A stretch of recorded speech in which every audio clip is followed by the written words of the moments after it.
Listen, if you own a Silverado, a Sierra, a Tahoe, Yukon, or an Escalade built between 2019 and 2024 with that 6.2-liter V8, we need to talk. Picture this. You're driving down the highway at 60 miles per hour. Maybe you're passing a semi. Maybe you've got your kids in the back. Your wife's in the passenger seat. Everything's fine. The engine's purring. No warning lights, no weird noises, nothing. And then, without a single second of warning, your engine just dies. Completely. You lose all power. You're coasting. You've got no control. You're in the left lane of traffic doing 60, and suddenly, you're a 2-ton paperweight. That's exactly what happened to one Escalade owner back in June 2024. Brand new vehicle. 25,000 miles on it. Bought it new in 2021. Driving up a hill, passing a semi at 60 miles per hour, and boom, engine seized. Just like that.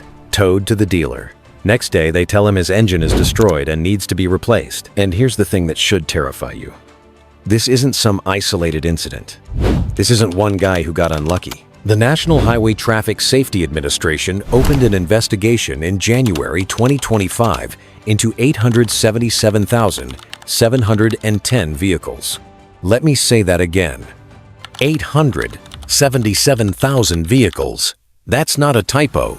By February, GM had received over 28,000 field complaints. 28,000 people reporting the same catastrophic engine failure. 12 crashes. 12 injuries. 42 fires. And GM knew about this since at least 2021. They've been closing internal investigations since 2022, June 2023, July 2024. They kept closing the books on this, saying everything was fine, while people's engines were exploding on the highway. So what finally made them do something? The NHTSA got involved. Only when the federal government started poking around did GM suddenly decide, oh yeah, maybe we should recall these vehicles. And even then, they didn't recall all of them. The investigation covered 877,000 vehicles. GM recalled 597,630. Where are the other 280,000 vehicles? Still out there, still ticking time bombs. Now let's talk about what's actually failing here, because this is where it gets really technical and really scary. Inside your engine, you've got connecting rods. These are the parts that connect the pistons to the crankshaft. They're under incredible stress, moving up and down thousands of times per minute. They ride on bearings that need to be precisely machined and absolutely clean. GM's suppliers screwed this up in two major ways. First, they left sediment on the connecting rods and inside the oil galleries of the crankshaft. Imagine trying to lubricate something with sandpaper mixed into your oil. That's essentially what's happening. The sediment gets embedded, scratches everything up, and the bearings start to fail. Second problem. The crankshafts themselves were machined out of specification. The dimensions were wrong. The surface finish was wrong. So even without the sediment issue, you've got parts that don't fit together correctly. They're wearing out faster than they should. The tolerances are off. When these bearings fail, one of two things happens. Either the engine seizes completely, which is what happened to that Escalade owner, or the connecting rod breaks free and punches a hole right through your engine block. They call it a thrown rod. I call it a grenade going off under your hood. And remember, this happens with zero warning. No check engine light, no knocking sound, no nothing. One owner reported their engine failed at just 4 miles. 4 miles. Another made it to 1,200 miles. There's a guy with a 2025 Silverado ZR2 who had his engine blow at 3,000 kilometers. He waited 2.5 months for a replacement, a 2025 model. The ones that supposedly aren't affected by this recall because GM claims they fixed the manufacturing process by June 1st, 2024. But here's the beautiful part. GM's official fix for this disaster. You ready? If your engine passes their inspection, they change your oil. That's it. They drain out the factory-specified 0W20 oil and put in 0W40, heavier oil. They give you a new oil cap that says 0W40 on it. They slip a new page into your owner's manual, and they send you on your way. Think about that for a second. Your engine has crankshafts that are machined incorrectly. It has sediment embedded in the connecting rods. But GM's solution is to pour thicker oil in there and hope that masks the problem. It's like putting a Band-Aid on a bullet wound. The thicker oil creates more drag on the internal components. It affects your performance. It hurts your fuel economy. It tanks your resale value. And it doesn't actually fix anything. The class action lawsuits are already calling this out. 11 separate lawsuits got consolidated into one big case, Powell versus General Motors. The plaintiffs are arguing that even replacing the engine doesn't solve the problem because GM is replacing defective engines with the same engines that have the same defects. You're just resetting the clock until the next failure.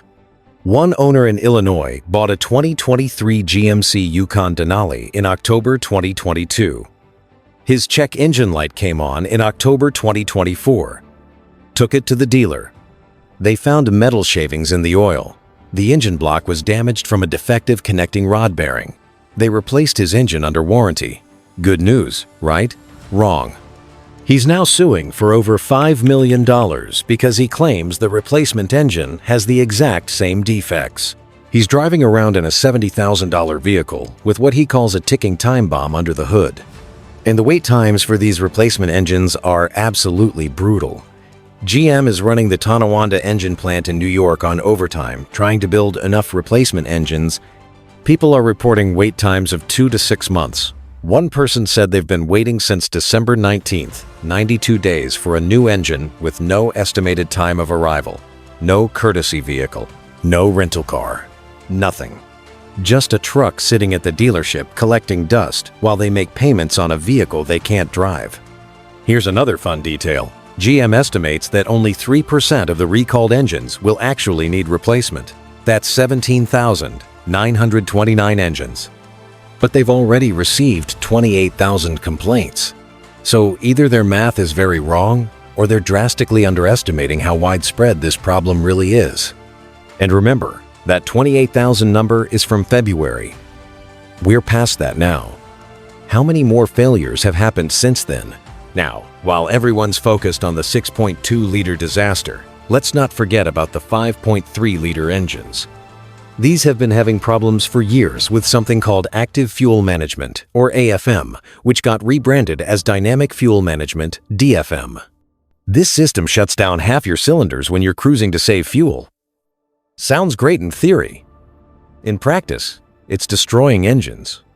The AFM lifters, these special hydraulic components that collapse to disable the valves, they fail constantly. Especially on models from 2007 through 2019. When they fail, they can stick, collapse, or break. That damages the camshaft. You start getting misfires. You get that lovely ticking sound that every GM owner dreads. And if you ignore it, that $1,200 repair turns into a $7,000 or $8,000 engine replacement. Some owners have reported lifter failures on brand new trucks with under 1,000 miles. Others make it to 80,000 or 100,000 miles before it happens. There's no consistency. It's a lottery. And the solution? Either spend a few $100 on an AFM delete module that tricks the computer into keeping all 8 cylinders running all the time, or get the full delete kit installed, which can cost thousands but actually removes the problematic hardware. GM tried this same cylinder deactivation thing back in 1981 on Cadillacs. They used solenoids to disable rocker arm fulcrums, going from 8 cylinders to 6 to 4 to save fuel. It was an unmitigated disaster. The system was gone by 1982.